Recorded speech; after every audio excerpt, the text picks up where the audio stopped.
Um, failures. We can talk about productivity. We can talk about whatever. Not this, too much productivity though. uh, okay, perfect. There we go. Okay, we're good. We're live. Hello. Hello. What a morning. Uh, Chan, you've met Brad, right? Yes, we have. Yeah, Okay, actually okay, in just checking. person, right? You Actually, too? at this conference. Yeah, that's right. Yeah, Yeah. Reactathon like Yeah. Oh, two you guys plus met years ago. before. Yeah. Chan and I That's didn't right. meet in person until ReactConf this year. I And know. we became best friends. That was the highlight. Seriously, the highlight of the entire conference for me. best friends. I'm Mhm. ready to switch to Redwood now. Awesome. I'm jumping the gun, but I want to hear about all of the WorkOS remix integrations that you've been doing and just your general thoughts. Yeah. I like I mean, let's set the bar very low. Because God. like I here's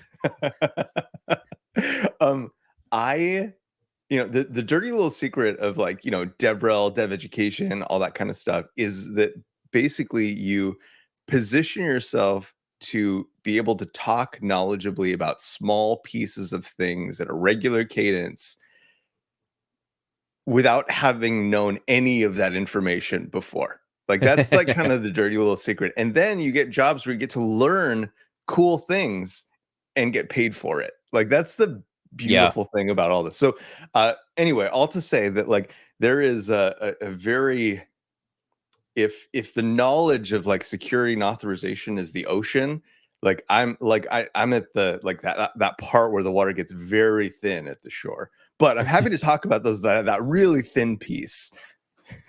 The beauty of it is that's what matters to most people. That typically that thin piece typically represents like the API layer, the SDK, that the place where developers actually go to interact with it. And that's what's most important. So that's actually a really great point. And like something that kind of sold me on the role was like during the interview process. I have, as long as I've been in tech, tried to be very honest about like when I feel like there's a mismatch in expectations or like the role, like early on, I'll just like shout it out as early as possible. And I mean, like this goes like, I mean, even roles that I fought to get an interview at, like places at Netflix and whatnot. And like when it gets to the point of like, hey, we're looking for this type of person to do this type of thing at this type of level, and sometimes it sucks, but like just being like, you know what, I'm really kind of like a slow individual contributor type of person. Like I'm gonna make like a hell of a system for you, but like I'm not the like just get stuff out as fast as possible, right? I'm not the like just scaffold it out and then leave all the problems for somebody else. So like I'm more of like that sweeper type of person. And the thing that really stood out to me at the WorkOS role is that Michael Greenwich, the CEO, was like, coming into this, with your experience, but not knowing much about Auth, like you have a non-renewable resource of being able to discover these things for the first time and bring along people who are in like the same place as you. Like we have plenty of like IT people and like, platform people and like security people who have like, this has been their whole life, like the whole time. And the reference docs are there for them. But like what we need is someone to come in and be like, I don't know any of this stuff. I just want to make things and to come with that excitement. The non-renewable resource term just like gave me a little goosebumps. That's so good. Like you're never in that spot again. You can't go back. Which is scary, right? Like, and it's so funny. It's like when you think about it in those terms, and I really like, I love that you called that out because it was so like such an attractive idea to me. When we're the whole like imposter syndrome thing, like we're so ashamed of what we don't know that we don't want to talk about learning things. And like that's like so the wrong way to do it because that non-renewable resource, like you are giving up this once in a lifetime opportunity to like connect with people in their like fear, in their shame, in their insecurity, in exchange for then just being like someone who's like pretty average at knowing a thing. It's like it's just such a bad exchange. And you know what I like too when you're in that situation, and if you're able to admit that, like, hey, I don't know this or I've never done this before. Let's say you're at work and they like ask you to do something, and your first response is like, sure, I can take that on, but I have no experience in this realm. And let's say you go and knock it out of the park and you turn back around, you're like, "Oh, yeah, I did it. It wasn't that hard." Like, happens Yeah, to me yeah, all yeah. the time. They were like, "Oh, we need you to go implement OAuth." And I'm like, Well, okay." And, like, 2 days later, I was like, "Well, that wasn't that bad." Like, you yeah. just No, had I to know that get thing. into it and, like, cross the bridge. Yeah. Yeah, Well, and I have a spicy take. please. Uh, imposter syndrome really isn't imposter syndrome. It's Okay. like when you're learning something new, it's that uncomfortable feeling, and people Hmm. mistake that uncomfortable feeling with imposter syndrome. And Is it, Yes. like, so I think self-doubt almost? yeah, yeah, or Yeah. yeah, kind of the self-doubt or just like, you have that, curve of, where's it like the valley of deception or whatever, like you don't know what you don't know, and then like you get this overconfident feeling, and then you realize, oh, I really don't know this stuff, and then you like slowly, do you know what I'm talking about, the learning curve? Have you seen this Yeah. graph? Yeah. Yeah. Okay. So, but it's like that uncomfortable feeling, I think, in tech, because things are constantly changing. You have that feeling a majority of the time if you're trying to learn new things. And so people in tech are just like, I got imposter syndrome all the time. It's not really that. You're just having to get comfortable with getting uncomfortable and learning things. Yeah, that's such a good point. Like hammers and nails aren't changing that rapidly, right? Like there may be some like, really cool advancements, if you're like really in that space, like, oh yeah, like there's this new nail for roofing that's just, it just crushes it. But like the pace of innovation is so much slower. Yeah. Um, that you can kind of like get really comfortable with those tools and be like, yeah, like I pretty much understand how like, most of the hammers and all of the nails work when I'm doing my work. Um, but yeah, like particularly JavaScript web tech is just it seems culturally designed to be evasive, Yeah. right? Like you have this like I don't know. Yeah, there's this like quantum like superpositioning thing happening where it's like, you can kind of understand it for a second when you're looking at it, but then as soon as you look away, it's like a completely different thing.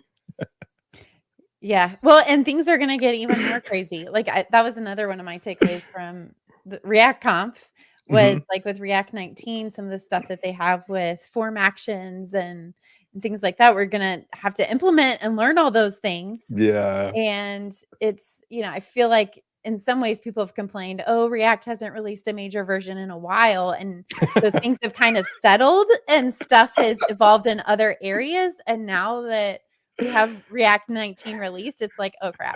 There's a bunch Yeah, of you're new Yeah. like stuff I've got to learn." And what stinks is like there was such a gap in between, let's say, like hooks and then like Yep. server components and form Yep. actions and all Mhm. that stuff, that Yep. like frameworks came out and solved those Yep. problems. And so instead of like learning it Yeah. from React, learning it from like the first party way, we all learned it this other way, the Uh-huh. Yes. independent way who solved it. And now we're like, oh crap, now we got to backpedal and figure out like, are the frameworks that we already are using gonna like adopt the React patterns, or do we ditch the framework for raw React? Like now it's like this weird question of ownership of like who really controls the server side running of React. Yeah, this is such a funny thing. Like it's so it's so hard to write meaningful abstractions. Um and I think like like all abstractions leak, right? And like you always come to these points where like your underlying layer of expectation like innovates in some meaningful way that's designed to support everything. But like you have already kind of like chosen a position that is like in opposition of the way things are, right? And so like we saw this with, pretty early on with the success of Redux, right? Like everybody wanted some kind of like state management solution that was like this out of box state management solution. And it ultimately ended up being like utilizing patterns that were effectively like in opposition to like the innovation trajectory of the framework, and that became a really big problem for the community. Now, like, you have this chicken and egg problem though, right, where it's like the resulting solution in the framework improved because of the design of the most popular thing, right? Like, it's like a like George R.R. Martin type situation where like the last books, if they ever come out, of the Game of Thrones, like, are gonna be better because the HBO series like just like fell apart in the end, right? Um, Again, if they ever come out, so like, there is this like this really challenging thing, right? And I think that this is like knowing it's hard to know what to do about it, except just like accept that that's the way that it is, and then make better decisions yourself on like how to like insulate yourself from the potential problems there. Yeah, the easy version of that is that phrase, "You pave the cow path." Like, jQuery was crushing it. Everybody was universally into those paradigms. You take that cow path, you pave it, you integrate it into the browser with document.query selector and all those things. But yeah, this whole situation that we've been describing, this state management, for instance, or server actions, for instance, is not that simple, right? The cow path Yeah. diverged. How do you get it back together? Yeah. What were we gonna say, Amy? Well, I was hoping my dog Oh, dog got something to say too.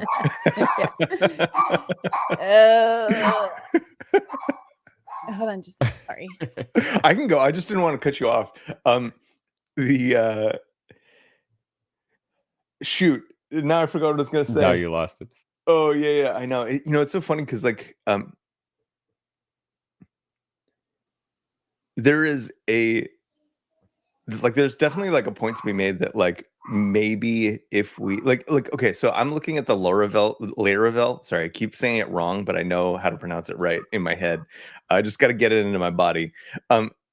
I know the Laravel community is like currently just like crushing it, and like they've always been crushing it. But I think that there was this thing that happened where it's like JavaScript developers are like, no, like, we have the only language with the capability of actually being a full stack language, and so we're gonna just reinvent everything. Just everything that we can possibly reinvent, we're gonna reinvent for the benefit of being able to do it all in one language. And then meanwhile, like, PHP developers and Laravel like just continued working and like learning how to like build apps better.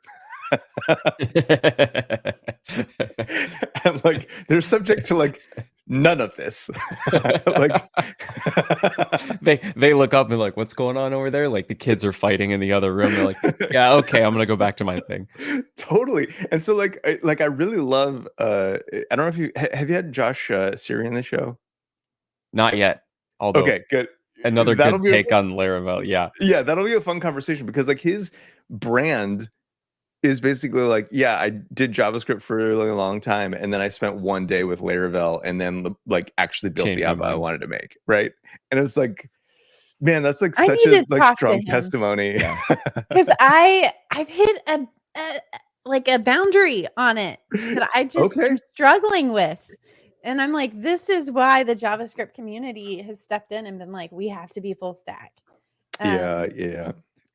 Oh man, Brad's heard me complain or talk about this. We've had a lot of episodes on this. I Oh mean, it's my good. goodness. Well, so I'm not gonna like go through everything, the whole history of the project, and we do need to like go live. Like, Actually kick it off. Yeah. Well, These are the we're best episodes live. when we just get into We're it. gonna have an awesome pre-show. We'll have an awesome pre-show. I should release it as a bonus. So I'll give you this piece of it. So I built a JavaScript application. I built it in Remix. Then I got frustrated, moved it to Redwood. Got a little frustrated on backend stuff and went to Yep. Laravel. And now I'm back on Redwood. Okay. Yeah. The hard part for me is when you start going with Laravel from PHP to Blade to Alpine and Livewire. it's like there's so many different There's a lot. layers of like templating and Yes. where things can go wrong and trying to troubleshoot through that. Now, I will say one thing that I'm really interested in is the Laravel inertia React combo. Yep. Because I'm like, then I feel like I'm playing into my superpower of React and Yep. then allowing that to tie it to what I know about Laravel. So that's probably my next endeavor. Yeah, and I think that makes sense. And I think that like part of it's just like an ecosystem thing. Like, you know, Yep. we have been in JavaScript land so long and like we understand kind of the packages and how they slot into like a full stack. And I think that I definitely know that feeling because like I've gone to the Laravel page and I'm like, you look at the packages that are included in like just like the default Laravel stack, and you're like, I don't understand any of this. And like, I don't understand why I need to know all this. Like, isn't it just like one cohesive framework, etc.? But it's just, I mean, it's the same thing with JavaScript, right? Like people coming into like That's a great point. any JavaScript app are like, okay, so we use this for styling, we use this for like our like API wrapper layer, so that we don't have to, make like, heaven forbid we make like raw REST requests, like and then we use whatever. There's like 5,000 things that any app like could use, and they're like probably different in any app, which is the benefit of a framework like Redwood. But yeah, it's like it's nuts. But yeah, let's get into the I'll thing give the official intro. I gotta cue up the music. Give me just I know because I do have like a all staff that I do have to go to at like a little after 9, but we're gonna jam it in. It'll be awesome. Short and sweet. Sweet. What's up, everyone? Welcome to another episode of Compressed FM, a podcast all about web design and development with a little bit of zest. Today's episode, we have Chantastic from WorkOS. Super excited to have you on the show, talking about all things authentication, authorization. Here we go. Web development and design, who would have guessed? Well, we can do them both, even add a little zest. So turn up the volume, get ready for the best. Let's get it started in this episode of Compressed. Hello, my name is Amy Dutton. I am a lead maintainer on the Redwood JS core team. Hey, y'all. My name is Brad Garapi. I'm a full stack developer at Atlassian working on Confluence. And we have my good friend Chantastic talking about WorkOS. Welcome to the podcast. Guest number 2. Hello. Thank you. I say guest. Yeah, this is my second time. We've had more guests. This is your second time. We do have a running thing where if you're on 5 times, just like SNL, you're going to get a jacket. Now, we haven't had a guest on 5 times. So I got to work on that. I know that we have a productivity thing coming up. So like that'll at least get my my third one in. So James we'll see how it goes. I think has been on 3 times. So yeah, I think y'all will be tied at that point. Yeah. Okay. I gotta do something really impressive to try to get those 4th and 5th spots. I'll think about it. Yeah, come up with something nice and tasty. So today's episode is sponsored by WorkOS. I should let you, Michael Chan, give the intro for WorkOS because you work there. But I will say, one, we don't accept sponsorships from companies that we don't believe in and we don't trust. And so that is why we are sponsoring with WorkOS. They will handle all of your authentication and authorization needs. I've been working on an Astro project incorporating WorkOS, and it's pretty phenomenal. I think my favorite thing is the fact that you have a UI kit that it provides with AuthKit, or if you want to use your own custom UI, you can. And to me, that's like one of the biggest differentiators between something, say, like Clerk or Auth-0, if we want to mention competitors. Both great things. Why not? We try not to diss other companies, but I'm just saying, like, to me, that's like a huge thing, the fact that you can do both. So anyways. Yeah, and that's sorry, go ahead. No, well, I'm just saying, go check out WorkOS. You can go to workos.com and AuthKit. You can go to authkit.com. They both fantastic resources. And Chan has several great videos on the you have it on the WorkOS YouTube channel, right? Yes. Yeah, at WorkOS on YouTube. Yep. So check it out. Yeah. We'll include links in the description.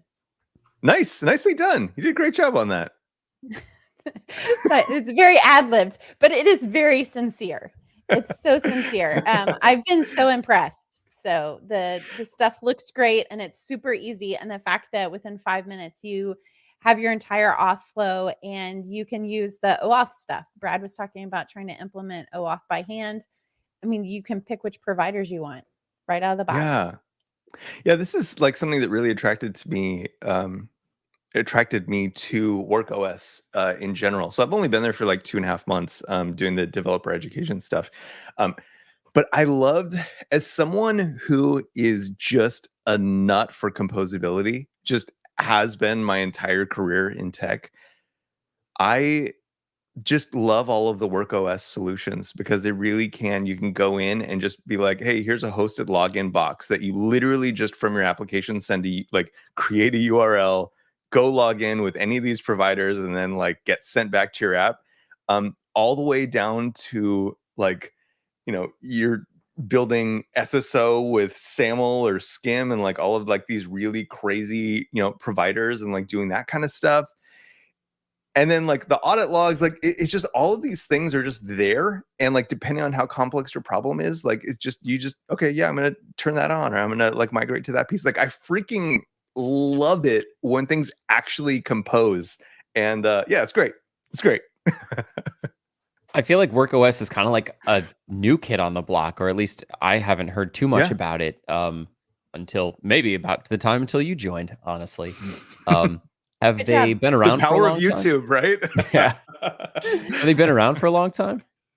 Yeah, I think the company's about 5-ish years old. And honestly, like this year, I feel like has really been like picking up post Auth-kit launch. And I think that's something that's really interesting and kind of like a fun thing for me to learn personally, is that WorkOS is a very upmarket company and like started with that like SSO piece of it, and very intentional about targeting B2B enterprise companies and like figuring out their auth needs. Because like, have y'all tried to implement SSO? Like that's one of those things, like if someone was like, hey, like implement SSO, I'd be like, you need to find someone else and I'll find a new job if I have to. Cause like, that's not where I live. I think I battled that for 4 months at Atlassian trying to integrate with our SSO, and they have all sorts of crazy ways to get in there. It was hard. Right? I mean, like Yeah. the idea that anything takes months, like with our current like tool sets and like documentation, is like wild. But like you hear this repeatedly. Like the testimonials page for like WorkOS is like filled with like these companies with like brilliant engineers, right? Like we're talking about like Planet Scale and Vercel and like, Perplexity, people who are like really strong have really strong engineering cultures, saying like, oh yeah, this would have taken us months and we like did it in like 10 minutes. And that it's crazy that consistently very smart people say this is a months, to year problem. And that is just wild that those like still exist in like the field of web development. But yeah, like I think we do over and over again, we see people are like, oh man, we're just so glad to not have to think about this. But that is like kind of the upmarket part of the business. That's the business part of the business. And I think there is this really interesting challenge, where web developers really don't live at that space, right? And like not typically, or like a handful of them at any company do. And so it's really an interesting problem to, you don't get a lot of market attention, especially in the JavaScript space, if you don't have a like down market type of product, like, Auth-kit now. And I think that release, I guess, somewhere in the last year is really what opened the kind of opportunity for that like discussion, that auth discussion, to happen like at the kind of like developer JavaScript framework level type of conversation, and actually like join the cultural discussion, I guess, if you will. Let's be real. Show up on Twitter is what you're trying to say. On Twitter, yes. That's a real problem. That's a real problem. I mean, people underestimate that. We struggle with that. Yeah, that's how you get exposure for your product to the developers who are like hands on the keyboards building stuff. That's my opinion. I will say though, I think that WorkOS's strategy is brilliant because when you start at the top, that's where the money is. And so Yeah. you're like, I know by the time it gets down market, you're like, I know that I can bet on this particular product because they have Yes. money, they have the history that's there. And now like you have that grassroots movement, because grassroots are awesome, but let's be honest, most JavaScript developers expect stuff for free. And so Yeah. when you're trying to survive and make money, it's harder to go at it from the other direction. Yeah, and I think that that's where like a lot of like it is so interesting because it's a big bet, right? Like you're like when you solve the hard problem first, like you're Mhm. making a big bet on yourself versus kind of, I think that we have become very familiar with that like pre-release kind of like mindset or like beta software, right? Where it's like, someone is coming into the market, they have a fresh take on this thing, but they're starting really small and close to the user just to like kind of like, stress test like the idea, see if people are excited about it. Like this is like so commonplace now. And so it's like, it feels really like surprising, I guess, to like go the opposite direction where you make that big bet on like the like as a business on the business side, and then kind of like realize that like once you have like built those that level of solution, like it's pretty easy to like build abstractions on top of it at a like higher and higher level, which is kind of ironically or correspondingly lower and lower down market. And yeah, it's kind of like it's almost kind of weird these days to like have it be that way as opposed to like figuring out in real time. Like that's so like that's such a Y Combinator type of strategy, right? Like you write some blog posts, to do some like demand gen, you build some kind of open source software to like show people that you can build software.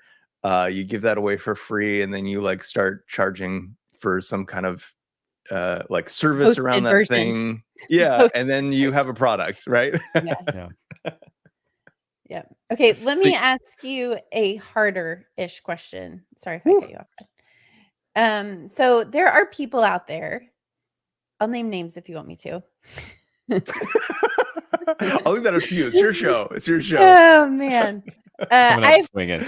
I'll do it. I'll name a name. So Kent C. Dodds Yes. we've had him on the show before. I think the Love world Kent. of him. Yes, we all do. Just has contributed so much to the developer community. I think he said, and I think I even challenged him on this on the show. He said that developers should write their own auth.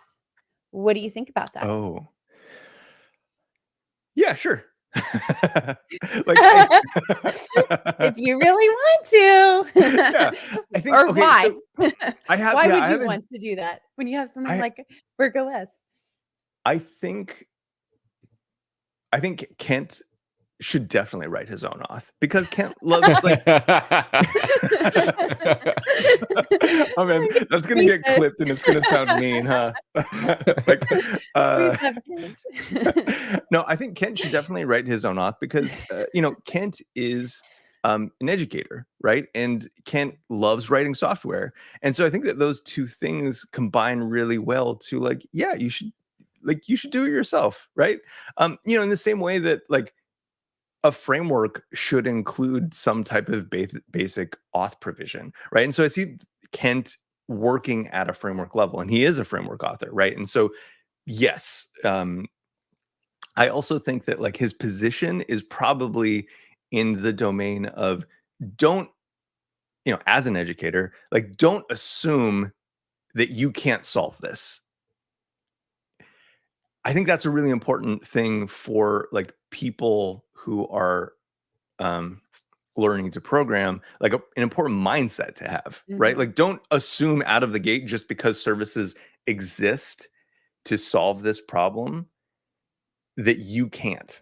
And that it's not something that you will actually like learn a lot about the process, like learn something valuable, maybe, just for your career or the way you think about software in solving this problem. So I think that like, yes, and auth is becoming increasingly difficult. It's becoming increasingly difficult to provide your users with a secure experience. Yes. And so depending on how seriously you want to take that, from the beginning, it may be advantageous to use a service from the beginning, because you're going to get a product that is like labored over by people who are thinking about security every day, all day. And I think it's also a part of the stack that is like inherently complicated, right? Like you can't implement an auth system without also having figured out email, So it's like there's this like chicken and egg thing, right? Where it's like maybe your app actually doesn't even require email, but like you have to have email implemented in order to implement auth. So now you have like, don't make two stupid decisions at the same time, right? And so like if you're prepared to like actually go down the rabbit hole of like, okay, well, in order to implement auth, I really have to understand like, how my database is going to work and how I'm going to like implement, like, if, again, like it kind of is this cascading set of decisions, right? And it's like, so if you're new to databases, right? And it's like, okay, well, now you have to model a user. You have to like figure out how to like, where are you going to put the challenges? How are you going to map those challenges like to the user? And then like that asynchronicity of like email. And then also the idea of like warming up an email that you're going to be using to actually get like arrive at users. Like there's such a cascading set of problems that you have to figure out. That you don't really want to figure out if you're just like, hey, I want to build this thing. And like people have to log in. It's a lot of problems. That's and for a some great reason, point.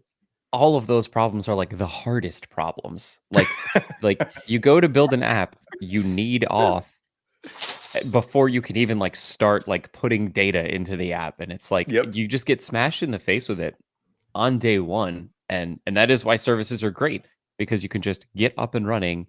Yes. And most of the time the free tiers are awesome. And there you go. You have it and you don't have to worry about it until later, until you start scaling. Even I love your point about email, because there's been several people where they're like, oh, I did it auth the easy way. I have magic link passwords. And it's like, that still involves email. You still got to figure that out. Yeah. Totally. Yeah. And it's like, and the magic links are particularly interesting because like that directly ties into like data modeling in a database, which like maybe you're not that good at yet. If you just had an idea for a thing and you're like breaking into web development, like, kind of like you have to figure out how to like model challenges and then check the challenges. And like, you have to expire like tokens and like, it's crazy. It's a lot. It's just a lot.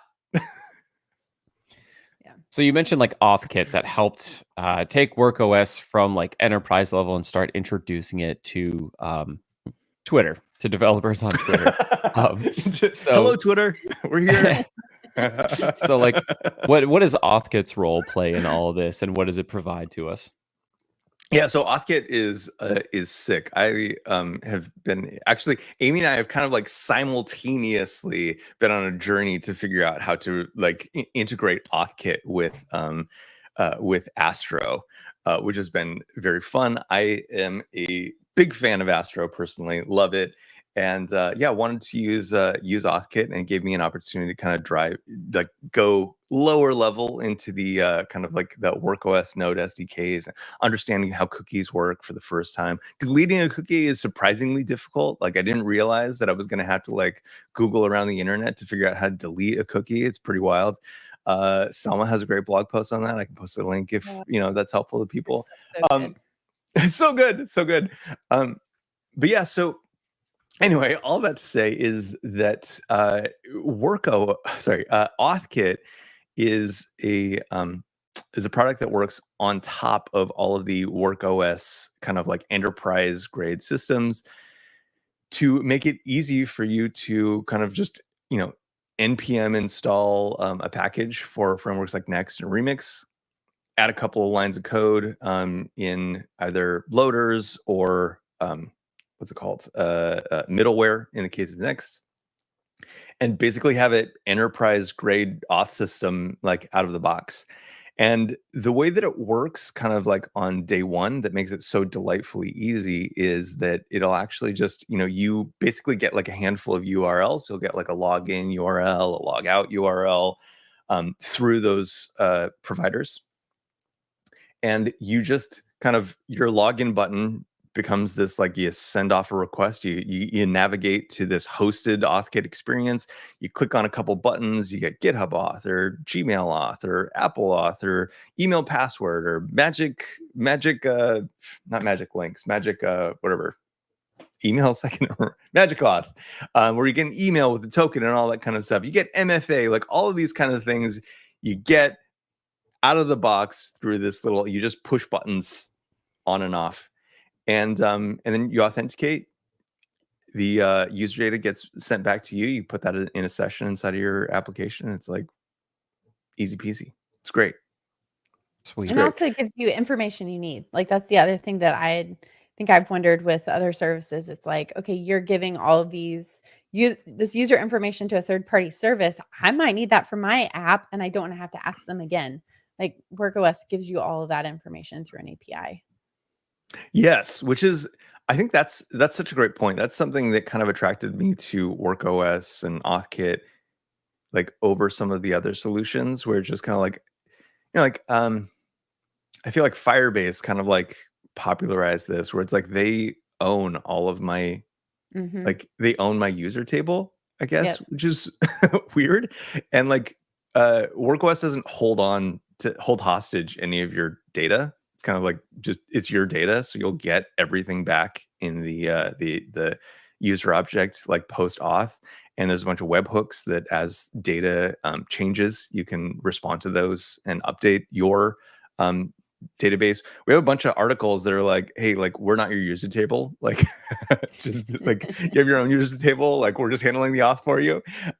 So I really like that, because should you decide later on that you want to own the whole auth piece, like there's a, and just, build it yourself. Maybe you have like an educational interest in doing so, or you want to like fully control it on your application stack.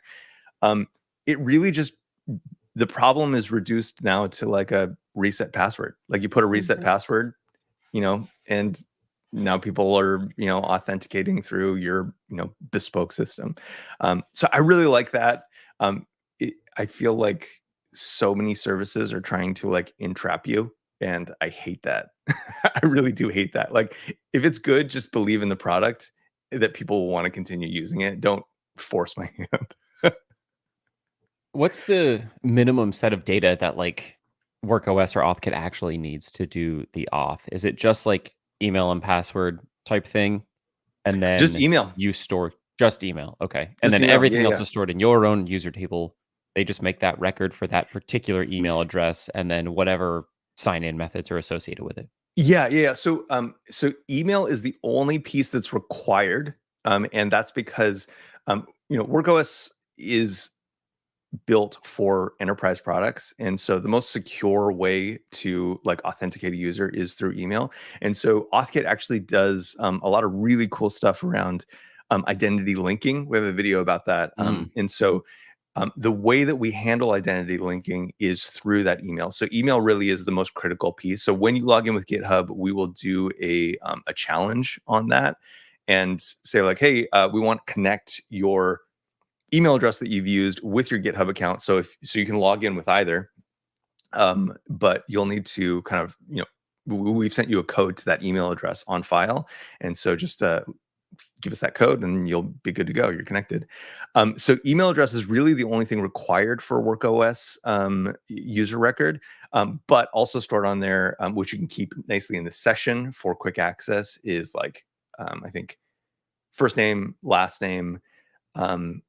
The password doesn't come along with that, but you can set a password if you want to. So if you want to kind of like take that directly from a user and then set it, you can do that. But for security reasons, it doesn't come with like in the session. I think it's it. I think there's a couple other things on there, but nothing like user focused so much. And then everything, if you want anything else, it's kind of up to you. Right, exactly. So then you just correlate with your own database, the email you registered with WorkOS, and then your own user tables has the data that you want to associate with them. Okay, sweet. Totally. Yeah. And so typically that's how we recommend people do it. So you just kind of create a user table the way that you want to anyway. Yeah. And then just add like a a property for the WorkOS ID that you get back for that user. So I'd be curious. I'm a Remix guy. I'd be curious. I saw you were working on the Auth-kit integration with Remix.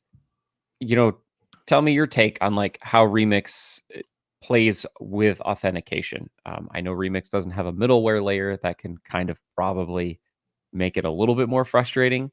But yeah, I want to hear your thoughts on doing that. Yeah. Okay. So I'm gonna like shout out a post that Paul wrote during was it Developer Week.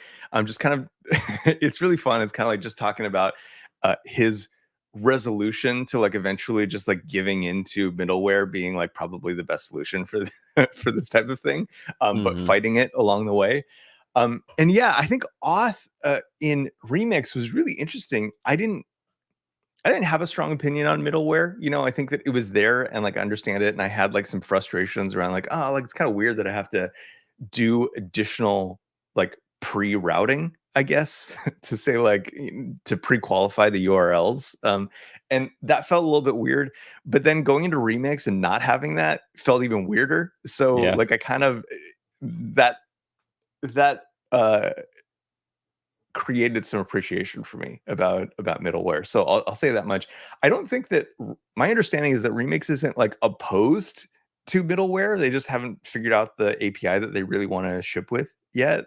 I mean, does that sound like that sounds about right. Yeah. Because like previously they're just like, I don't know, call a function, man. It's fine. Return a redirect. I'm like, yeah, I like the simplicity, but like what happens when I need to add it to 30 things at once, Yes. Yeah. And so you kind of get into like overloading the root loader a little bit, which kind is of fine, I guess. That's my thing about Remix. I was complaining about that. Yeah, it's like the root is like the context provider tree almost, where like you have like 1,000 context. That's what you do in the root is like you load all of your common data, then start passing it around. So I did include in the link, Sam created a video on using WorkOS with Remix that is very good. Okay. Selikoff? Yeah. Sweet. So I did check his video out, and then with Astro, what I've been working on, you do have that middleware layer, and with Next, you have a middleware layer. Yes. Yeah. Sam's video is really great because it actually showcases kind of backing out of the hosted Auth-kit thing. Yep. Because like so he's actually building a form on his page and then going through the WorkOS APIs to authenticate, verify, all that kind of stuff, and doing it manually. So that's like a really great video if you want to like learn how to do things a little bit more like on your own domain, build your own personal form, etc. But yeah, like Remix is really interesting. I haven't had too many opportunities to write Remix. There's a lot of strong opinions that I think chafe early on. It nicely. But I can see like how they arrived there, and it's but yeah, it is interesting kind of like inserting it in the at the auth level. We do have actually Paul Ashes and Chance Strickland. I always forget Chance's last name because it's just the dev in my mind. But yes, Chance Strickland it just released a new version of their Remix API that I think is really nice, and so gets a little bit closer to that with auth middleware type of style, despite not having middleware. But yeah, I check that out. It's really nice. I think they did a good job. So yeah, I'm looking forward to pulling it in because it looks pretty simple. And I noticed that it's not in the docs yet. It needs to get in the docs for sure.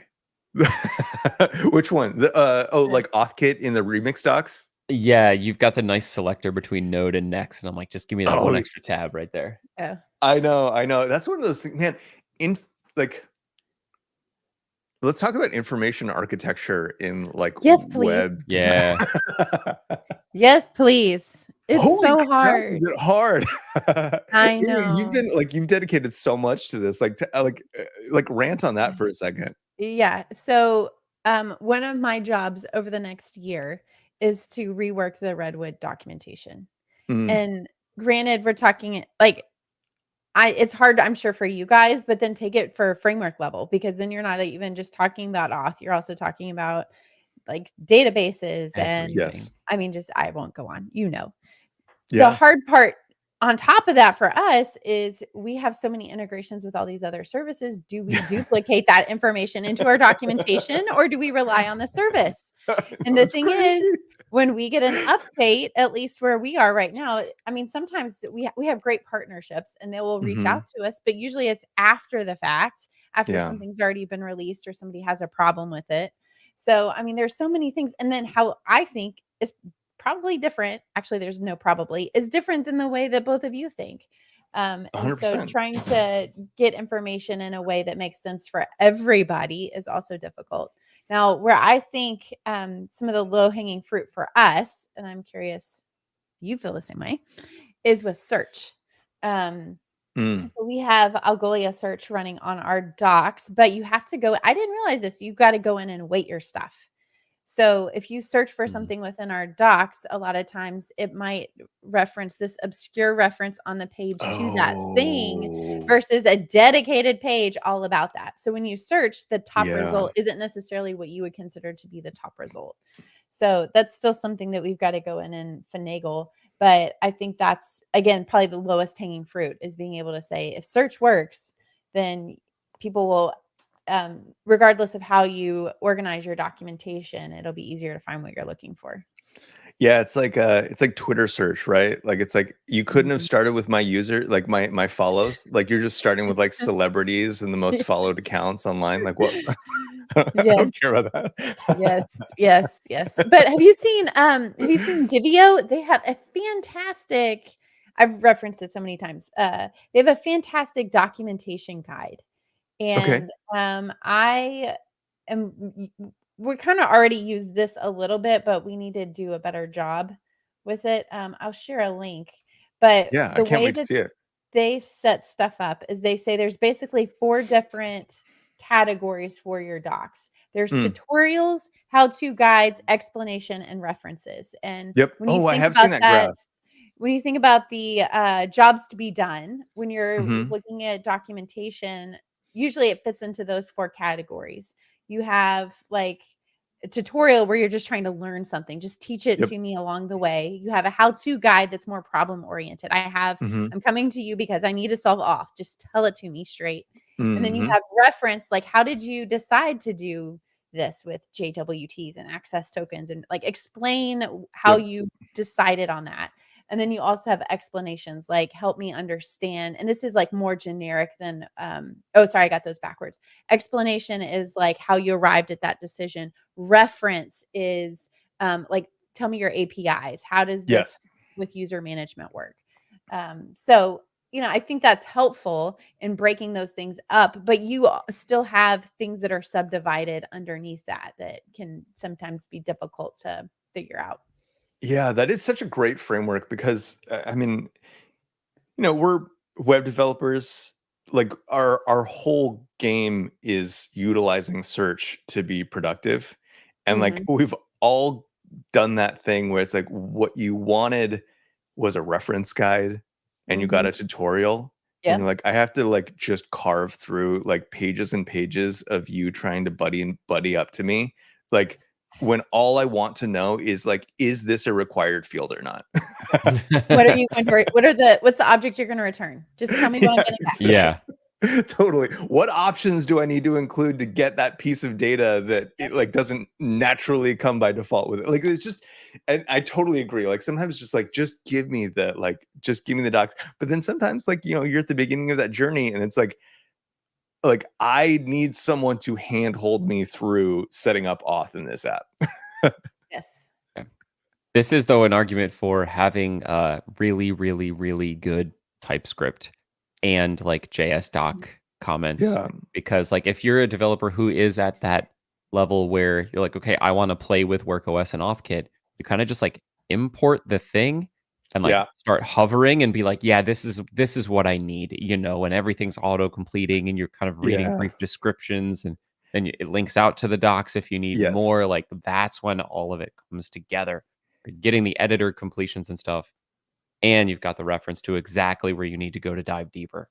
Yeah. That's so true. So true. Yeah, it's like it's so many things that you have to get right these days in order to, So and I many. think that's why like DX is so huge, right? Because it's like this is like this is the make or break moment, and like you don't even have the luxury of knowing that someone's going through it, right? And so you have to provide a good experience where you're like actually absent from the experience, on so many levels, the TypeScript side, the like reference, the tutorials, like video content. It's like literally my whole job just to like kind of read the docs and make a video about them.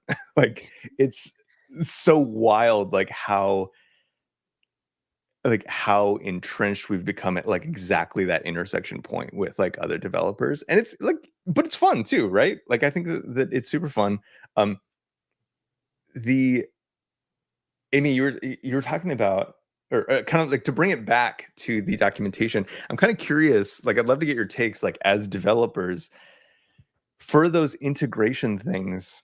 One of the challenges from like the information architecture side. So you said you're like looking at the quick start guide for user management on Work OS, and you see a toggle that's just currently Next.js and Express, right? Which are kind of like I guess maybe the two most popular, I guess, but you don't see your framework represented there. I'm curious, as we build out these integrations, do they need to have tabs in there, or could there be like a bucket? It's like, hey, here are 5 of our integrations that we have, and then having the README be that like walkthrough, like it's close to code.